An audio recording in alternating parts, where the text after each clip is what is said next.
Kikawaida sukari ikiwa juu kwenye damu huwa inaenda kuharibu mishipa ya damu pamoja na kwenda kuharibu mfumo wa kinga mwili. Kwa kinachotokea pale ambapo mgonjwa wa kisukari kidonda chake kinashindwa kupona, mekanizmu yake ni hii hapa. Kwanza damu inashindwa kufika vizuri kwenye jeraha. Kwa hiyo automatically oxygen pamoja na virutubisho muhimu ambavyo vinatakiwa vifike kwenye jeraha kwa ajili ya kwenda kulisaidia lile jeraha kupata unafuu vinashindwa kufika. Lakini jambo la pili, kinga mwili yako inakuwa dhaifu kwenda kupambana na wale bakteria, ndo kwa sababu sukari imeenda kuharibu mfumo mzima wa kinga mwili. Lakini sehemu yenye sukari ndio sehemu ambayo bakteria wanapata mazingira mazuri ya kuzaliana. Kwa hiyo automatically kwenye kile kidonda bakteria watazidi kuzaliana. Lakini usisahau kuwa sukari ikiwa nyingi inaenda kuharibu neva za fahamu, inaenda kuharibu mfumo wako mzima wa fahamu.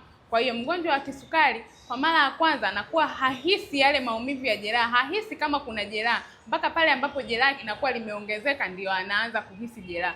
Kwa hivyo basi, kiufupi, sukari inaenda kuharibu mishipa ya damu, inaenda kuharibu mfumo wa kinga mwili pamoja na kuongeza mazingira ya wale bakteria kuenda kuzaliana. Ndiyo maana mgonjwa wa kisukari kidonda chake kinachelewa kupona.